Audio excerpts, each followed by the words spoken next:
有間做紅燈籠嘅小工廠，全廠得6個工人，辛辛苦苦做1年，燈籠銷量都只係10幾萬，扣除租金、人工、成本後，老闆真正賺到手，可能只得3、4萬蚊，甚至同出去打工差唔多。最慘嘅係，工廠仲壓住2萬幾蚊貨尾賣唔出，員工等出糧，工廠現金流又開始出問題，老闆急到日日失眠。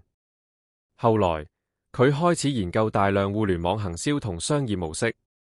結果真係俾佢諗到一條翻身方法。佢第一件事唔係諗點減價，而係主動去揾一間酒廠合作，因為當時酒廠正想提升品牌知名度。於是燈籠廠老闆提出一個方案：如果一夜之間成條街甚至成個縣城商鋪門口都掛滿印有你哋品牌 logo 嘅紅燈籠，你覺得效果會點？試想像一下，第二朝大家出門，見到成條街紅通通，充滿節日氣氛，品牌曝光自然超級震撼。最重要係成本極低，因為傳統廣告、長身廣告貴，巴士廣告有限時，傳單廣告冇人睇。但紅燈籠唔同，尤其接近新年，免費幫商戶掛燈籠迎新春，幾乎冇人會拒絕。於是商戶開心，酒廠有曝光，街道有氣氛，而燈籠廠成功清貨。結果原本積壓2萬幾蚊賣唔出嘅燈籠，最後賣到3萬幾蚊，仲額外接到4萬幾蚊訂單。但真正厲害嘅地方係佢之後將成條街掛滿紅燈籠嘅畫面拍低，再拎住啲案例去其他城市揾酒廠合作，因為效果實在太震撼，好多廠商一睇即刻心動。